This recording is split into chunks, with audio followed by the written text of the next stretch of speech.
selamat sore semuanya. Selamat sore menjelang malam ya.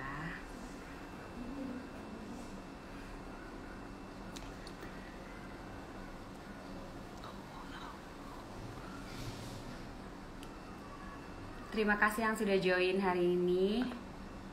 Kita masih menunggu yang lain juga yang belum join. Yuk kita join sama-sama. Soalnya hari ini bahasannya akan seru sekali nih. Ini seputar pandemik, yaitu COVID-19. Temanya akan sangat menarik. Nanti yang punya pertanyaan langsung saja bisa chat di sini. Nanti saya akan pilih pertanyaannya beberapa dan tentunya saya akan tanya sama narasumber kita yang berkompeten hari ini akan hadir bersama kita sebentar lagi. Wow, udah mulai banyak nih. Oke, baik. Kalau begitu kita langsung saja mulai. Halo, apa kabar hari ini? Semoga dalam keadaan sehat ya semuanya ya. Sehat, bahagia, tetap aman dan nyaman berada di rumah. Yang ada di luar rumah, tetap perhatikan protokol kesehatannya agar bisa terus terjaga dan juga pandemi ini bisa segera berakhir menjadi endemi ya. Dan yang pasti, alhamdulillah karena saat ini di Indonesia juga kurva sudah semakin turun, kasus COVID juga semakin rendah. Semoga kita bisa jaga bersama. Kita mulai dari diri sendiri, tapi masalah pengetahuan tentang COVID-19 ini pastinya harus kita terus perbaharui dan kita harus tahu nih ya. Seperti hari ini yang akan kita bahas mengenai bahaya badai sitokin yang menghantui pasien COVID-19. Nah, mungkin di antara teman-teman semua nih sering dengar gitu ya, apa itu badai sitokin, atau misalnya ada ya orang yang terkena badai sitokin tapi nggak tahu nih sebenarnya artinya apa sih gitu. Nah, kalau saya ngobrol di sini sendiri mengenai badai sitokin, tentunya saya bukan yang kompeten di bidangnya untuk membicarakan itu, tapi tentunya akan ada satu narasumber yang akan saya undang, saya invite di sini. Ini sih sebenarnya seorang dokter ini lagi viral nih ya, sempat viral kemarin-kemarin, bahkan sekarang juga mungkin banyak orang cari karena ingin mengetahui lebih banyak mengenai apa sih badai sitokin itu. Coba kita cek, udah bisa join belum ya? Oke, aku udah invite. Siapa tahu sebentar lagi. Nah, ini dia. Halo, selamat sore dok. Selamat malam. Halo. Ya, halo, selamat malam. Halo, selamat sore menjelang malam ya dok ya, karena udah jam 7 nih Ya, ya. betul. Oke, bersama saya sudah hadir di sini ada Dokter Gunawan. Lengkapnya adalah Dokter Gunawan SPPD, spesialis penyakit dalam. Apa kabar dok hari ini? Baik, apa kabar Mbak? Kabar baik, alhamdulillah. Salam sehat juga dan salam kenal pastinya dari saya. Hari ini saya Mesti lagi mau hijack Halodoc nih di Instagram story, Instagram live untuk ngobrol-ngobrol mengenai badai sitokin. Oke, selalu siap. Iya, dan sekedar info juga nih buat teman-teman yang sedang menonton hari ini, bahwa Dokter Gunawan ini juga menjadi dokter konsultasi online di Halodoc ya. Jadi kalau ada yang cari Dokter Gun, mau konsultasi secara online bisa dicari di aplikasinya Halodoc, begitu ya dokter ya? Betul, betul sekali Mbak. Oke, dok, kalau begitu saya langsung ke pertanyaan aja. Karena ini banyak sekali nih yang memperbincangkan mengenai bahayanya badai sitokin. Meskipun banyak juga yang belum tahu sebenarnya apa sih dok badai sitokin itu? Ya, memang akhir-akhir ini banyak dibahas mengenai badai sitokin. Sebetulnya istilah badai sitokin ini sudah dikenal dari jauh hari yang lalu. Jadi dari awal mulai Mhm. istilah badai sitokin ini diperkenalkan, sebetulnya mulai zaman kita mulai memberikan obat pada pasien kanker. Jadi pada pasien kanker itu ada pengobatan yang dinamakan imunoterapi. Mhm. Pada saat pasien-pasien kanker ini mendapatkan pengobatan imunoterapi, biasanya terjadi respon dari dalam badan, di Mhm. mana badan itu mengalami peradangan. Jadi mereka mengeluarkan zat-zat yang dinamakan sitokin. Sitokin ini protein yang membantu badan kita melawan virus, bakteri, ataupun sel kanker. Mhm. Jadi dari Mhm. sitokin ini akan membentuk Oke. namanya peradangan dan menghancurkan mereka. Itu yang kita namakan badai sitokin. Dan akhir-akhir Oke, ini jadi bukan istilah berarti ini dipakai, ya akhir-akhir ini istilah ini dipakai pada banyak penyakit infeksi yang lain, di mana yang paling jelas terlihat adalah COVID-19 dan juga penyakit-penyakit virus yang lain seperti influenza, flu burung, flu babi, mungkin masih ingat nyaman dulu, itu juga seperti ini kejadiannya. Ada yang dinamakan badai sitokin. Oke, berarti dok bukan cuma badai sitokin ini bisa hadir karena disebabkan oleh COVID-19 aja ya, tapi oleh penyakit-penyakit lainnya juga ya dok ya? Betul sekali Mbak Mesti. Iya, seberapa bahaya sih dok badai sitokin ini? Ya, sebetulnya badai sitokin ini apabila kita tangani lebih dini atau pada saat awal-awal terbentuk, sebetulnya tidak terlalu berbahaya karena kita bisa tekan peradangannya dan tidak menimbulkan kerusakan di organ-organ. Tetapi pada misalnya yang penyakit COVID ini, apabila kita terlambat, peradangan ini bisa menimbulkan kerusakan terutama di organ saluran nafas, di mana hal ini paru-paru. Itu bisa menimbulkan peradangan sehingga kita mengalami kekurangan oksigen. Itu sangat bahaya sekali karena oksigen kita ini adalah faktor yang vital untuk hidup kita. Begitu. Oke.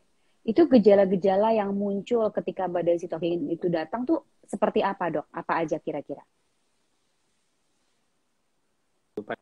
Pasien COVID-19 yang perlu diwaspadai adalah yang pertama adalah demam. Memang pada saat infeksi awal badai COVID-19 kita ada demam. 98% pasien COVID-19 itu ada demam di hari pertama, kedua, ketiga.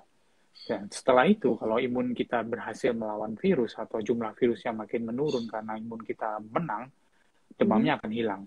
Nah, badai sitokin biasanya muncul pada minggu kedua atau hari-hari ke-7 ke-8, di mana respon dari imun kita itu inappropriate atau tidak tepat. Jadi, sudah banyak virus yang mati, tapi masih merasa ada yang harus dilawan, sehingga mereka menimbulkan sitokin-sitokin yang banyak di dalam badan kita dan demamnya muncul kembali. Jadi kalau ada demam yang muncul kembali, pada saat kita sudah beranjak sembuh, itu harus hati-hati kemungkinan untuk badai sitokin. Itu yang utama. Yang kedua adalah adanya gejala yang memberat, yaitu gejala saluran nafasnya, batuknya tambah berat, kemudian saturasi oksigen yang bisa kita cek dari alat yang kecil, pulse oximeter misalnya, makin menurun. Nah, itu adalah tanda-tanda di mana kita mulai ada kerusakan organ. Itu kita harus segera cari pertolongan, Mbak Mesti. Oke, nah itu berarti yang harus diwaspadai ya, apalagi orang yang terkena COVID-19 ya, dok ya. Jadi ciri-cirinya adalah demam, dan itu biasanya muncul 2 minggu, itu yang harus diwaspadai. Kemudian ketika saturasinya turun, dan juga ada demamnya juga semakin meningkat dan tidak turun-turun gitu ya dok ya, dan juga batuk yang memberat ya, itu yang harus hati-hati. Sehingga itu yang harus dijadikan patokan untuk mencari pertolongan atau langsung berangkat ke rumah sakit begitu ya dok ya.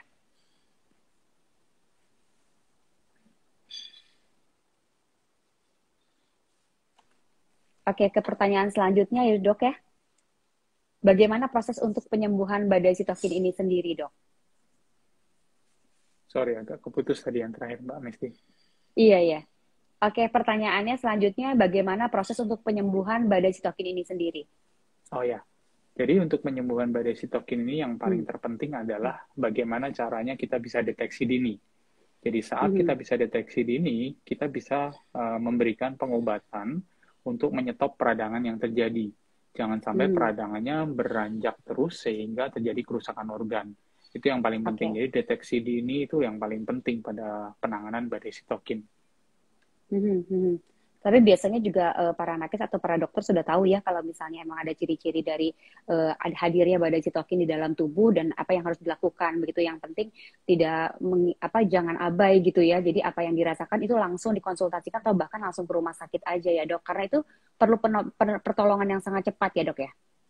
Ya, betul. Jadi kebanyakan pasien yang COVID-19 yang berat itu, mereka terlambat datang ke kita. Jadi mereka sudah datang dalam kondisi paru-paru yang meradang, sehingga kita juga terlambat menanganinya. Pengobatan yang diberikan akhirnya membutuhkan proses yang lebih lama, karena paru-parunya sudah terlanjur rusak. Begitu, Mbak Mesti. Oke, berarti badai sitokin ini bisa muncul kalau misalnya terkena COVID-nya itu yang cenderung berat atau memang yang ringan juga bisa kena dok, gimana? Ya, jadi badai sitokin ini memang tidak timbul pada semua pasien COVID-19.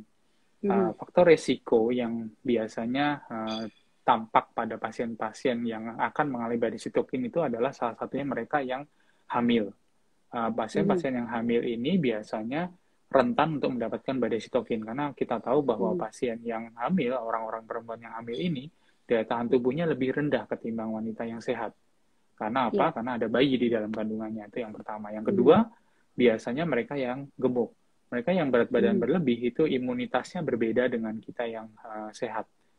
Yang ketiga adalah mereka-mereka yang mempunyai penyakit komorbid. Penyakit komorbid itu mereka yang ada penyakit lain seperti diabetes mellitus atau kencing manis, hipertensi, sakit ginjal, sakit jantung, dan lain-lainnya. Orang-orang ini sangat rentan untuk mendapatkan badai sitokin. Tapi jangan lupa, orang yang sehat sekalipun, yang masih muda, juga bisa mengalami badai sitokin. Seperti contohnya teman kita, Pak Dedi kemarin, itu juga mengalami badai sitokin. Padahal kita tahu beliau sangat sehat sekali. Gitu. Iya, hidupnya sehat sekali gitu, tapi tidak bisa dihindari ya. Tapi sebenarnya nih dok ya, ini badai sitokin ini bisa dihindari nggak sih?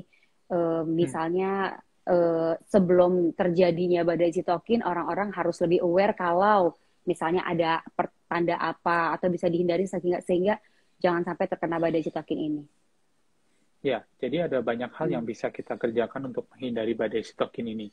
Yang pertama memang kita harus jaga kesehatan kita. Konsumsi beberapa vitamin itu dipercaya bisa mencegah adanya badai sitokin pada COVID-19. Di penelitian-penelitian skala besar itu vitamin C, kemudian vitamin D3, dan beberapa mineral seperti zinc, kuprum, besi, magnesium itu juga dipercaya bisa mencegah badai sitokin.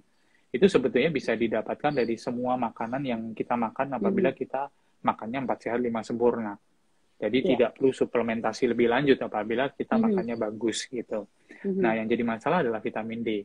Vitamin D3 itu rata-rata sekarang orang Indonesia pada kekurangan. Kenapa? Karena banyak orang kita yang jarang terkena matahari. Mungkin dulu ayah, ibu, kakek kita banyak yang jadi petani, banyak yang jadi nelayan, mereka kena matahari sepanjang hari. Sekarang ini banyak kita yang kerja di kantoran saja di dalam ruangan tertutup, jadi kita jarang sekali dapat vitamin D. Mungkin harus kita cek ya vitamin D3 kita, apakah di dalam darah kita rendah. Nah, itu yang mesti kita waspadai. Selain itu juga olahraga, itu sangat penting sekali dalam menjaga fisik kita. Memang ada banyak teori yang bilang kalau kita terlalu sehat nanti jadi ada badai sitokin dong dok. Ada beberapa teori yang menyebutkan seperti itu. Tapi pada mereka yang sehat, seperti Pak Dedi misalnya, dia terkena badai sitokin. Akan tetapi recovery phase-nya cepat sekali. Dalam waktu minggu saja, dalam waktu 1 minggu, beliau sudah bisa mengalami recovery dan bisa aktivitas seperti biasa lagi. Jadi hal-hal yang membuat kita sehat ini malah bisa membantu kita untuk recover juga dari badai sitokin gitu. Iya, jadi pemulihannya, recovery-nya akan cepat ya, karena emang kondisi tubuhnya juga baik, begitu ya dok ya? Betul, betul sekali. Oke. Dok, ini untuk vitamin sendiri nih yang harus dikonsumsi tadi ada vitamin C, vitamin Z, zinc, dan juga magnesium. Ini memang harus dikonsumsi ketika memang kita tidak sakit gitu, secara setiap hari kita konsumsi, atau memang kalau pas sakit aja? Gimana nih dok? Soalnya katanya banyak kan asumsi orang-orang, katanya kalau misalnya minum vitamin terlalu banyak, pada saat kita nggak sakit, nanti badannya jadi kelebihan imun atau jadi autoimun gitu. Jadi lebih baik ya, banyaklah persepsinya seperti itu. Seharusnya seperti apa dok? Ya, jadi vitamin, mineral itu sebetulnya kita bisa dapatkan dari makan kita sehari-hari. Seperti misalnya vitamin C, kita bisa dapat dari buah-buahan, misalnya jeruk, kiwi, anggur, itu vitamin C-nya tinggi sekali. Kemudian mineral, kita bisa dapatkan dari daging, kemudian ikan, telur, proteinnya kita bisa dapatkan. Kemudian magnesium itu kita bisa dapatkan dari sayur-sayuran. Sebetulnya kalau kita bisa makan 4 sehat 5 sempurna, dan kita sehat, artinya saluran cerna kita bisa menyerap itu semua, kita tidak perlu minum suplementasi. Akan tetapi pada beberapa orang yang memang mengalami gangguan saluran cerna, seperti ada penyakit di usus, atau ada pernah mengalami operasi di usus halusnya, sehingga proses penyerapan makannya berkurang, nah itu perlu suplementasi vitamin. Mungkin perlu didiskusikan dengan dokter keluarga atau dokter-dokter terdekat untuk hal ini. Iya. Gitu. Atau mungkin untuk kalau konsultasi seperti itu kan memang harus memerlukan petunjuk dari dokter juga. Ini akan mudah sekali nih kalau punya aplikasinya Halodoc ya dok ya. karena nanti bisa mencari dokter-dokter yang kompeten di bidangnya, misalnya penyakit dalam, dan kita bisa konsultasi secara online juga di situ ya. Cari dokter itu juga bisa di situ ya dok ya. Betul sekali Mbak Mesti. Iya, enak banget nih sekarang udah dipermudah ada Halo Dok, jadi nggak usah pergi, kita bisa konsultasi kan ya dok gitu ya. Ya, Oke, dok, betul. ini pertanyaan saya juga yang bikin saya penasaran nih. Karena ada beberapa orang juga nih katanya yang sudah terkena COVID meskipun sudah sembuh itu bisa terkena badai sitokin. Betul nggak dok? Hmm. Ya, jadi banyak Mhm, beberapa pasien kita yang mengalami badai mhm, sitokin di mana saat kita lakukan PCR atau pemeriksaan mhm, virusnya itu sudah negatif. Jadi mhm. ada beberapa pasien itu respon imunnya sangat aneh sekali. Jadi walaupun kita Iya. sudah swab pada minggu kedua mereka negatif, PCR-nya artinya Mhm, virusnya sudah tidak ada atau tidak ditemukan iya. saat swab, Mhm, masih ada respon imun yang berlebihan di dalam badannya. Teorinya mhm, memang ada beberapa orang yang respon imunnya itu berusaha untuk menghilangkan bekas-bekas atau bangkai-bangkai virus yang sudah mati. Jadi mhm, selalu kasket untuk radangnya itu berjalan terus sehingga masih bisa terjadi badai sitokin. Namun biasanya badai sitokin ini memang mhm, harus diwaspadai pada 14 hari pertama. Jarang sekali badai mhm. sitokin itu dialami oleh pasien COVID-19 di atas 14 hari gitu. Oke, berarti kalau 14 hari biasanya udah cenderung lebih aman lah ya. Dan jarang orang Betul. terkena badai sitokin lebih dari 14 hari. Nah, kalau orang yang sudah vaksin nih dok, ini katanya kan kalau orang udah vaksin tidak terlalu rentan untuk terkena atau bahkan kalaupun terkena juga ringan gitu. Mungkin nggak orang yang sudah vaksin 2 kali atau bahkan sampai 3 kali udah booster juga bisa terkena COVID ataupun kena badai sitokin juga? Ya, jadi vaksin Hmm. itu memang modalitas kita untuk mengontrol adanya suatu penyakit. Hmm. Seperti contohnya, mungkin masih ingat zaman dulu pada tahun 1900-an itu ada yang namanya wabah pandemi influenza. Sampai Ya. saat ini Mhm. influenza itu masih ada. Akan Mhm. tetapi bisa dikontrol dengan adanya vaksin flu. Memang betul vaksin COVID-19 ini pada penelitiannya akhir-akhir ini kan masih sudah mulai banyak nih. Kita udah Mhm. menghadapi COVID-19 sampai 2 tahun terakhir ini ya. Jadi sudah banyak data yang menyebutkan bahwa adanya vaksin ini akan menurunkan risiko kejadian COVID-19 yang berat. Jadi Iya. mereka-mereka yang Mhm. sudah divaksin, kejadian keberatan sakitnya itu ringan. Sehingga Mhm. kemungkinan Mhm. untuk terjadinya badai sitokin pun juga sangat kecil gitu. Oke. Jadi sarannya sih tetap ya vaksin ya dok ya. Oh ya, Untuk wajib Mbak Mesti. wajib ya untuk Wajib. menghindari juga Benar. terkena COVID ataupun kalau sampai harus terkena COVID tapi tidak dengan gejala yang berat begitu ya. Apalagi kena badai sitokin. Aduh, sekarang ilmu kita bertambah nih ya teman-teman atau viewers yang lagi nonton hari ini. Kalau kita kemarin dengar badai sitokin, nah sekarang kita udah lebih tahu nih bagaimana sih gejalanya, apa yang harus kita hindari, apa yang harus kita lakukan apabila ada tanda-tanda badai sitokin pada saat kita sedang sakit. Dan satu lagi, mungkin tadi dokter gue juga sudah menerangkan bahwa badai sitokin itu tidak hanya terjadi kepada pada orang-orang atau pasien COVID-19 saja, tapi bisa penyakit-penyakit lainnya juga ya dok ya. Oke, kalau gitu saya akan pilih dulu nih ada pertanyaan-pertanyaan dari viewers kita hari ini, dari teman-teman. Oke, yang pertama dari Chris Swag. Dok, seberapa bahayanya badai sitokin dalam tubuh sih dok? Kemungkinan untuk sembuhnya itu berseberapa? Apakah kecil? Gimana nih dok? Ya, badai sitokin pada Hmm. pasien COVID-19 sangat bahaya. Karena dengan Hmm. adanya badai sitokin artinya respon imun kita sangat berlebihan, sehingga peradangannya pun lebih berat. Nah, biasanya terkena organ yang terkena itu mengalami peradangan yang Hmm. hebat. Pada paru, paru-paru itu seperti balon-balon kecil. Organ-organ di dalam paru itu seperti balon-balon kecil. Pada badai Hmm. sitokin, paru-paru ini akan mengalami peradangan yang berat sehingga balon-balon kecil yang tempat kita menangkap oksigen ini terisi Hmm. dengan cairan, kadang-kadang sampai mengalami peradangan yang berat sehingga menjadi Hmm. kempes, menjadi tidak bisa digunakan lagi. Nah, ini Hmm. bahaya Hmm. sekali karena kita jadi tidak bisa bernafas, kita tidak bisa Bernafas. menarik oksigen, betul. Hmm. Oksigen dari Hmm. dalam darah kita akan turun sehingga mempengaruhi organ tubuh kita yang lain, seperti Hmm. otak, jantung, ginjal, sehingga bisa mengalami kerusakan organ. Ini sangat Hmm. bahaya sekali. Kemudian kesembuhannya memang tergantung dari kecepatan kita menanganinya. Kalau kita bisa Hmm. menangani dengan cepat, otomatis Hmm. kesembuhannya pun juga lebih besar kemungkinannya. Seperti itu. Oke. Hmm. Ya, yang pasti jangan sampai terlambat ya menangani itu ya. Oke. Betul. Ada pertanyaan lagi dari Jasminet RZN. Dok, apakah badai sitokin yang terjadi pada pasien COVID-19 disebabkan oleh konsumsi vitamin yang berlebihan sebelum sakit? Ya, ada beberapa teori yang menyatakan apabila Hmm. respon imun kita terlalu berlebihan akan terjadi badai Mhm. sitokin. Akan tetapi sampai sekarang memang belum ada penelitian yang jelas masalah aspek vitamin atau Mhm. beberapa obat lain yang Mhm. dikaitkan dengan badai sitokin. Memang secara teori kalau kita imun kita terlalu bagus ya, kita bisa Mhm. mengalami badai sitokin. Tapi pada Mhm. kenyataannya di lapangan banyak juga mereka-mereka yang imunnya jelek pun juga mengalami badai sitokin. Jadi masih banyak misteri sih memang badai sitokin Oke, ini. ya masih dalam penelitian ya, Betul. begitu ya. Jadi nggak ada salahnya sih kalau misalnya kita berusaha untuk sehat aja ya dok ya, dan Betul. mungkin mendapatkan vitamin-vitamin yang kita perlukan itu bukan dari suplemen food, tapi dari makanan yang asli kita konsumsi gitu ya dok ya. Ya, betul sekali Mbak Oke, Musti. dok, badai sitokin ini biasanya menyerang usia lansia atau anak muda saja? Ah ya, badai sitokin Hmm. tidak kenal usia. Hmm. Bisa terkena siapapun juga, mau yang tua, mau Hmm. yang muda. Rata-rata memang Hmm. pasien-pasien yang mengalami badai sitokin itu tergantung dari 3 hal. Yang pertama, usia.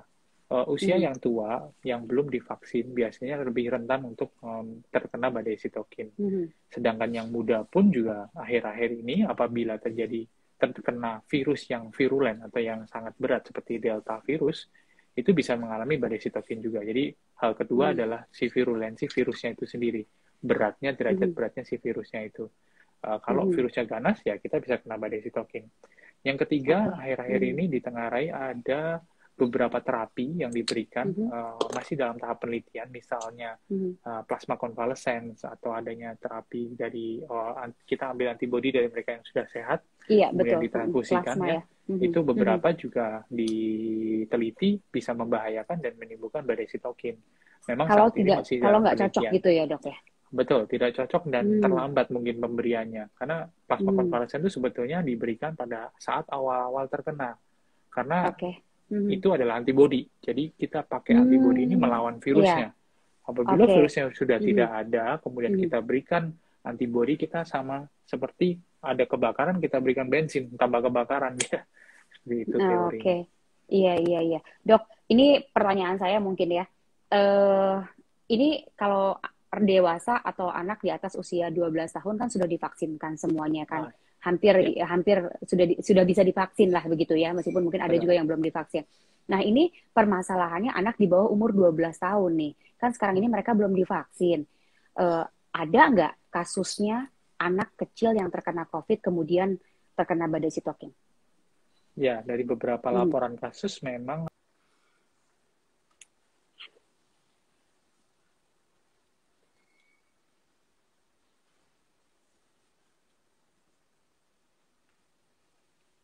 Hmm.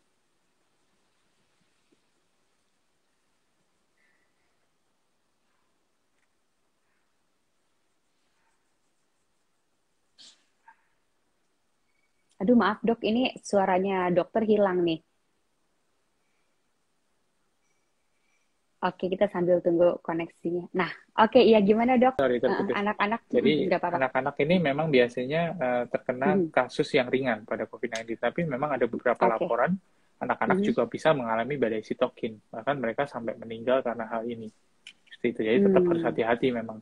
Harus hati-hati ya, tetap ya prokes nomor Betul. 1 ya dimanapun berada gitu, apalagi anak-anak di bawah umur 12 tahun. Anak-anak Ya. di bawah umur 12 tahun kapan sih dok bisa vaksin? Ya, saat ini memang penelitian di luar negeri Mhm. juga kita masih menunggu ya hasil-hasilnya. Mhm. Sampai saat ini yang termuda adalah 11 tahun itu dengan Iya. menggunakan Pfizer di Amerika. Mhm. Mhm. Baru itu yang ada Oh, penelitiannya. baru itu yang ada Kita tunggu aja. penelitiannya ya. Betul. Kita tunggulah, kita berdoa ya biar Ya, apa namanya pandemi segera berakhir ya, segera amin. kita memasuki endemi, dan yang pasti semua juga harus menjaga kesehatan, terus meningkatkan imun, berolahraga, dan yang pasti pengetahuan-pengetahuan mengenai COVID-19 ini juga jangan ditakuti, tapi memang harus kita pahami aja gitu ya dok ya. Oke, Betul. saya bacain pertanyaan lagi. Dok, badai sitokin ini apakah bisa kambuh kembali? Ya, pertanyaan yang menarik karena memang ada Hmm. beberapa kasus yang berat itu bisa mengalami badai sitokin lebih dari satu kali.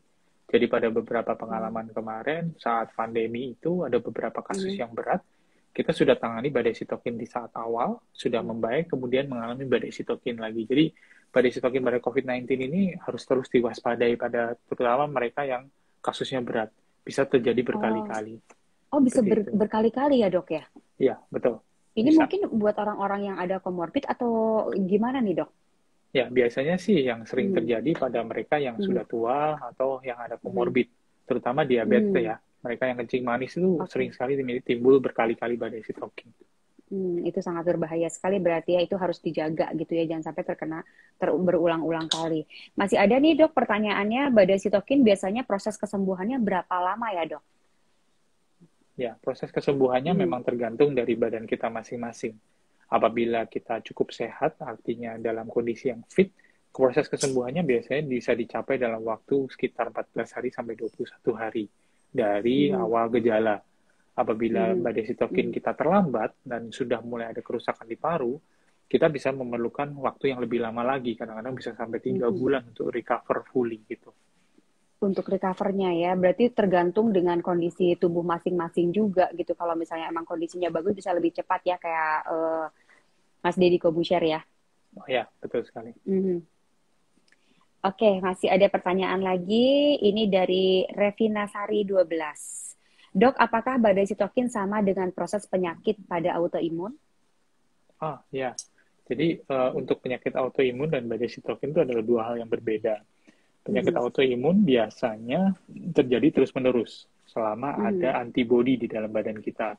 Sedangkan badai sitokin ini adalah respon imun kita. Jadi kalau respon imun kita ini sudah mulai merendah, badai sitokin akan berhenti. Beda halnya dengan autoimun. Mhm. Selama masih ada antibodi di dalam badan kita, penyakit autoimun ini akan tetap ada terus. Jadi penyakit ini akan terus-menerus Mhm. memberikan kerusakan pada organ-organ targetnya pada penyakit autoimun. Itu dua hal yang berbeda. Oke, iya, berarti berbeda ya dok ya, Beda. autoimun dan juga badai sitokin. Nah, ini Iya. masih ada lagi, malam dok, apakah badai sitokin bisa ditangani dengan obat-obatan sejenis steroid di fase awal terinfeksi? Hmm. Ya. Jadi memang steroid adalah salah satu modal kita untuk melawan badai sitokin. Di mana Hmm. steroid ini memang gunanya untuk meredam peradangan. Jadi Hmm. pada dosis tertentu, steroid itu dipakai untuk menurunkan peradangan yang terjadi akibat badai sitokin. Memang pada saat Hmm. awal-awal terjadi badai sitokin, steroid itu adalah modalitas kita yang utama, nomor satu. Setelah itu Hmm. memang ada beberapa obat lain yang lebih advance, seperti anti-interleukin 6 atau tocilizumab. Mungkin pernah dengar dengan juga adanya IVIG atau Human Immunoglobulin, itu juga bisa dipakai untuk melawan badai sitokin. Nah, itu sih urusan kedokteran deh. Pokoknya jadi yang pasti kalau misalnya amit-amit ya dok ya, jangan sampai sakit, terkena COVID-19, ataupun ada penyakit-penyakit lainnya juga yang memang peradangan atau misalnya demam yang tidak henti-henti, kemudian naik terus, itu harus perlu diwaspadai. Caranya yaitu langsung pergi saja ke rumah sakit, mencari dokter yang kompeten di bidangnya, mendapatkan pertolongan lah ya, jangan sampai terlambat. Oke, Betul. ini masih ada lagi. Ini banyak banget yang bertanya hari ini, Dok. Karena ini bahasannya cukup menarik ya. Pas sekali karena kita juga masih dalam masa pandemi gitu ya. Meskipun kurva juga terus menurun, ya alhamdulillah. Tapi semoga orang-orang juga tidak abai, tidak lalai, Ya, tetap menerapkan protokol kesehatan, tidak terlena gitu ya. Karena di mana-mana betul. sekarang udah rame banget nih, Dok. Iya, ini udah penuh sesak. Iya betul. Jalanan juga apalagi kalau di Jakarta kayaknya udah sama seperti biasa gitu ya. Cuma jangan Iya, lupa masker tetap dipakai. Ingat COVID-nya takutnya masih ada sembunyi-sembunyi ya. betul, betul masih ada Takut. kok. Iya masih ada ya kayaknya masih ada karena Ya, terbukti dari kurva juga yang belum ke titik nol gitu ya. Dok, ya. seberapa efektivitaskah seberapa efektifkah vaksin untuk mencegah badai sitokin? Tadi saya udah kasih pertanyaan juga ini, tapi boleh dijelaskan lagi, Dok? Ya, jadi vaksin itu Mhm. dipercaya bisa menekan adanya kejadian badai sitokin. Bagaimana caranya? Vaksin itu akan menimbulkan antibodi di dalam badan kita. Apabila kita terpapar oleh virus, otomatis badan akan membentuk antibodi lebih banyak lagi. Dengan adanya antibodi lebih banyak, otomatis jumlah virus yang ada masuk ke dalam badan kita akan semakin tertekan. Jadi karena virusnya sedikit, kemungkinan untuk terjadi badai sitokin jadi lebih kecil. Begitu. Oke, itu pentingnya vaksin. Yang belum divaksin segera vaksin. Yang memang ada penyakit bawaan atau komorbid mendingan langsung didiskusikan dengan dokter. Dan kemudian kalau misalnya udah boleh dapat izin segera mendapatkan vaksin ya. Karena sekarang udah di mana-mana kayaknya cukup mudah juga ya untuk mendapatkan vaksin ya dok ya. Udah gitu kalau Betul. sekarang udah banyak pilihan lagi ya dok. Iya betul sekali. Zaman dulu kita cuma punya Sinovac dan AstraZeneca. Sekarang udah ada Moderna, Pfizer. Bentar lagi Pfizer juga sudah Johnson juga ada. masuk. Iya banyak sekali nanti Wow, pilihannya. ini sudah enak nih yang angkatan-angkatan sekarang yang belum divaksin bisa langsung divaksin. Dok, ini ada yang bertanya juga, katanya gini, sebentar. Dok, setelah sembuh dari badai sitokin, mengapa saya sering sekali sakit kepala di bagian belakang? Bagaimana cara mengatasinya? Tolong di penjelasannya. Ya, jadi ada beberapa pasien yang mengalami badai sitokin atau mereka yang mengalami COVID-19 yang berat. Itu akan mengalami yang kita namakan long COVID syndrome. Jadi ada beberapa gejala yang masih lingering atau masih kita alami. Seperti contohnya adalah sakit kepala. Memang masih banyak penelitian yang sedang meneliti adanya long COVID syndrome ini. Memang perlu penelitian, perlu pemeriksaan lebih lanjut apakah sakit kepala ini disebabkan oleh adanya kelainan di dalam otak atau adanya kelainan di pembuluh darah, itu perlu pemeriksaan lebih lanjut. Jadi kalau misalnya Anda masih mengalami gejala-gejala setelah sembuh dari COVID, ada baiknya melakukan check up kembali ke dokter Anda dan membahas hal ini gitu. Oke. Oh, jadi itu ada kemungkinan untuk long COVID juga ya. Itu berapa lama sih biasanya berlangsung, Dok, long COVID itu?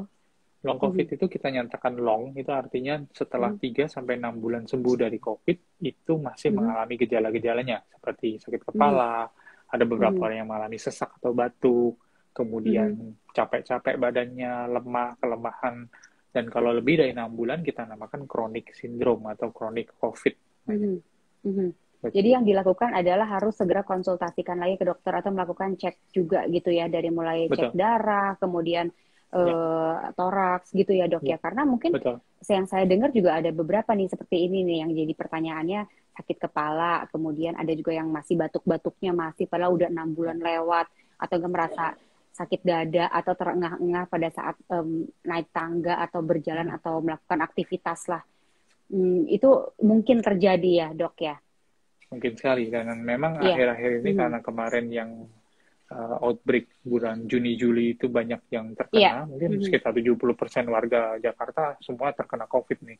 Itu akhir-akhir ini banyak pasien yang datang ke poli kita dalam kondisi dengan gejala long COVID syndrome, jadi masih banyak keluhan. Seperti itu. Itu membahayakan nggak sih dok sebenarnya? Jadi sebetulnya hal-hal itu tidak terlalu membahayakan memang, tapi secara psikologi itu bisa mengganggu kita, jadi kita jadi sering cemas, susah tidur, kadang-kadang ada beberapa pasien yang mengalami depresi juga. Ini kenapa sih dok, saya udah sembuh dari COVID kok masih batuk-batuk terus, kok masih sesak, walaupun saya difoto bersih, kok ini bersih, semuanya baik, kenapa saya masih sesak ya? Banyak hal yang seperti itu mengalaminya. Jadi lebih ke kesehatan mentalnya juga terganggu ya dok ya? Betul.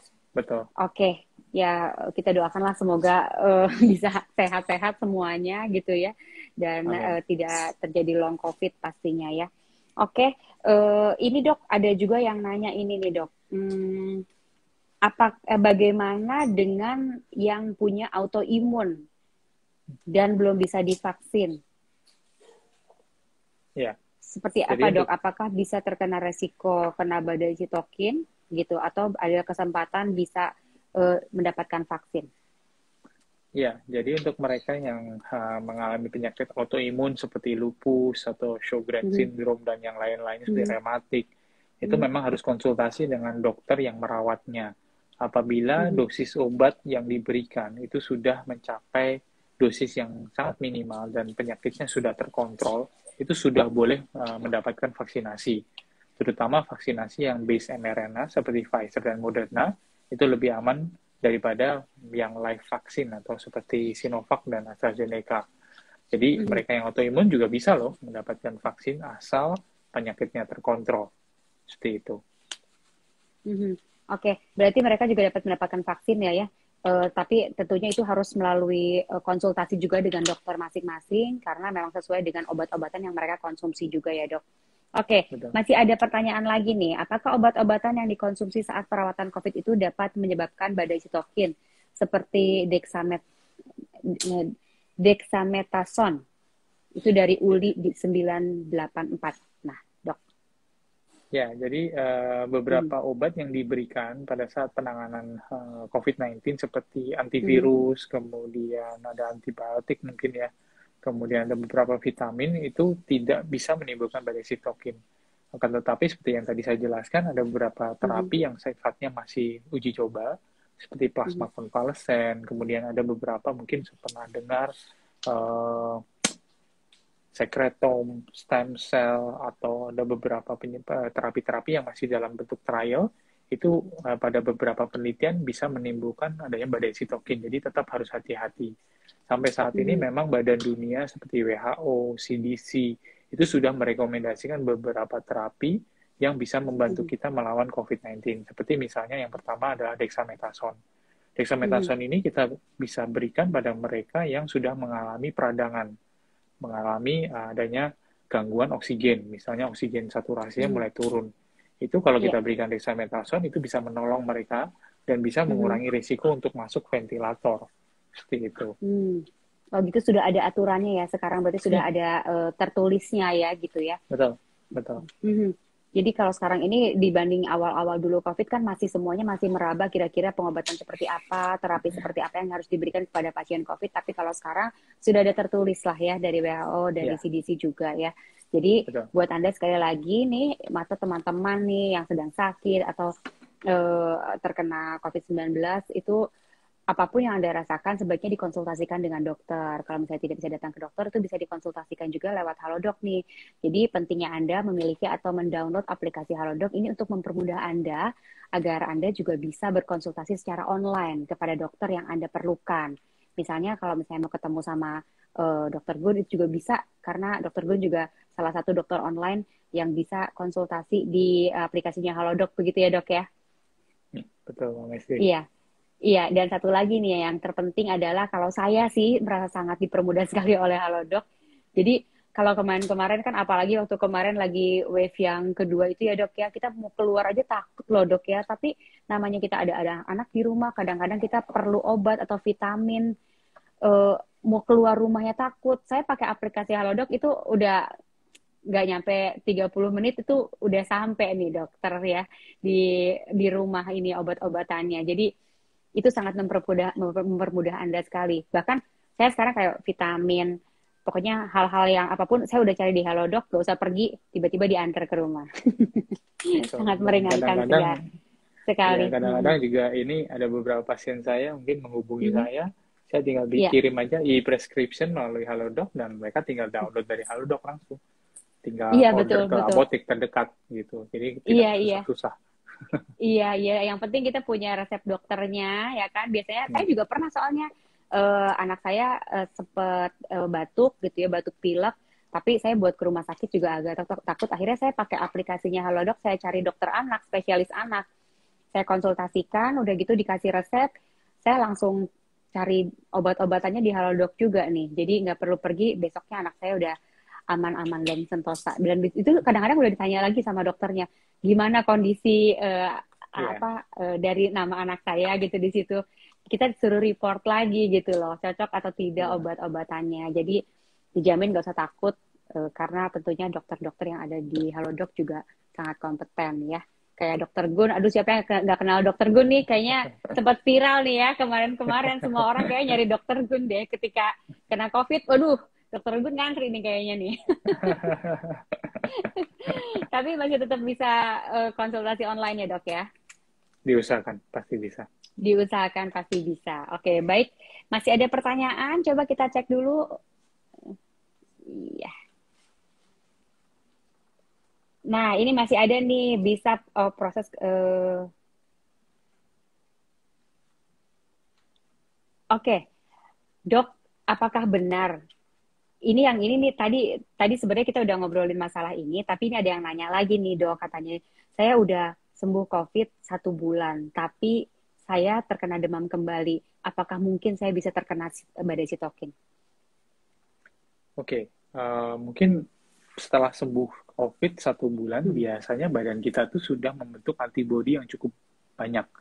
Apabila Hmm. kita terkena COVID yang berat, misalnya, antibodi kita titernya sangat tinggi sekali. Hmm.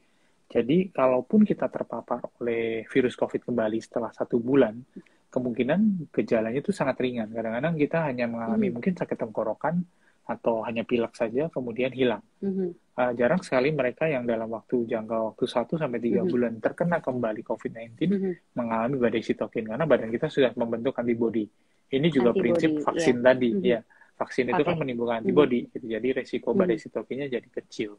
Seperti itu. Oke, iya. Mungkin ini orang-orang jadi parno aja sih dok ya. Saya juga dulu kan saya Ya, sempat terkena COVID juga, tapi nah setelah itu jadi kayak tingkat parnonya tinggi. Tiba-tiba sakit tenggorokan aja. Aduh, kenapa nih? Kenapa nih? ya. Padahal emang cuma radang tenggorokan gitu ya dok ya. Nah ini ada yang komen menarik sekali nih katanya gitu. Ini dari Pinky Tamba.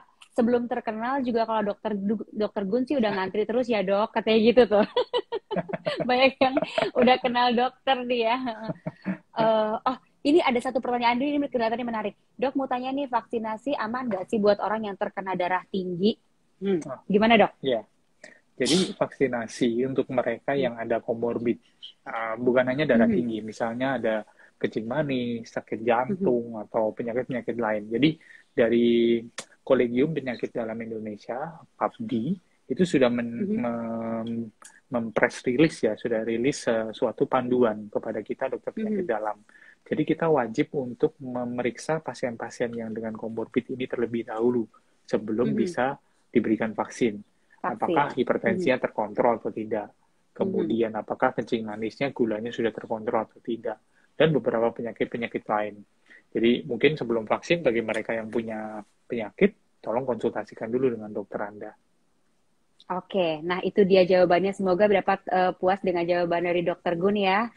Yang ada darah tinggi bisa dikonsultasikan dulu, siapa tahu nanti dokternya bilang boleh untuk divaksin, langsung saja bisa mencari vaksin dimanapun ya. Dok, ini nggak terasa loh, hampir 45 menit nih obrolan kita ya. Pertanyaan juga banyak banget yang masuk. Terima kasih juga untuk teman-teman atau viewers kita yang sudah join hari ini. Semoga hari ini obrolan saya dengan Dokter Gun dapat berguna ilmunya ya, informasinya untuk Anda semua.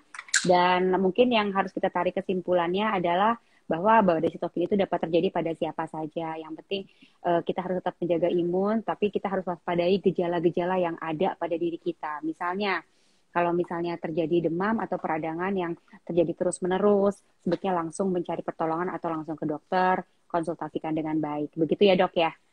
Betul sekali Mbak Mesti. Oke, ada pesan-pesan mungkin dok, ini buat para viewers untuk sebelum Oke. kita akhiri obrolan kita hari ini? Ya, tetap waspada ya, karena kita bisa belajar dari kejadian-kejadian wabah kemarin-kemarin. Kita tahu begitu setelah ada libur panjang atau fase di mana orang-orang liburan, kumpul-kumpul, biasanya 2-3 minggu setelahnya selalu ada wabah lagi, selalu ada Kenaikan outbreak ya? lagi, kenaikan lagi. Jadi, kalau misalnya Anda bepergian, Anda ada liburan, tolong jangan lupakan protokol kesehatan.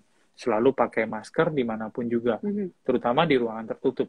Karena banyak saya lihat kita-kita yang masih muda itu sudah mulai berani ke mall, makan di mall, makan semua pada buka masker, mungkin atau undang-undang teman-teman, datang dong, makan bareng karena udah lama ya, mungkin nggak ketemu. Jadi Iya, iya. itu juga hati-hati sekali. Karena kita nggak tahu kan mereka ada gejala atau tidak. Kadang-kadang ada beberapa yang memang sudah divaksin saat ini, gejalanya sangat ringan sekali. Kadang-kadang hanya sakit tenggorokan yang hanya gitu aja, ternyata mereka positif. Dan itu bisa Iya, menyebarkan iya. ke grup circle kita. Jadi tetap Oke. hati-hati. Tetap hati-hati dan waspada. Oke, Dok. Dokter Gun, terima kasih untuk waktunya hari ini menyempatkan diri ngobrol-ngobrol di sini di Halo Dok Talk Live. Dan tentunya bahasan kita hari ini tentunya sangat berguna sekali. Banyak sekali yang belum tahu apa itu badai sitokin, bagaimana cara mengatasinya, bagaimana cara mengenalinya, karena tentunya ada gejala-gejala yang harus kita ketahui juga ya. Dok, terima kasih sekali lagi. Selamat Sama-sama, Mbak bertugas Messi. kembali. Terima Iya. kasih banyak. Iya, sampai jumpa ya dok ya. Salam Sampai kenal ketemu lagi. pastinya dari saya. Sama-sama. Oke, Dan untuk teman-teman nih yang sudah menyaksikan live hari ini, terima kasih banyak yang sudah berpartisipasi dengan semua pertanyaan-pertanyaannya. Semoga dapat mewakili ya, karena terlalu banyak pertanyaannya, jadi saya ambil yang hampir-hampir mirip, semoga bisa memuaskan jawabannya dari Dr. Gun hari ini. Jangan lupa untuk di-download aplikasi Halodoc dan kamu bisa chat dokter di mana saja dan kapan saja. Pokoknya tenang, ada Halodoc deh ya. Oke, kalau gitu saya Messi Hanita pamit undur diri. Selamat sore, stay safe and stay healthy. Bye.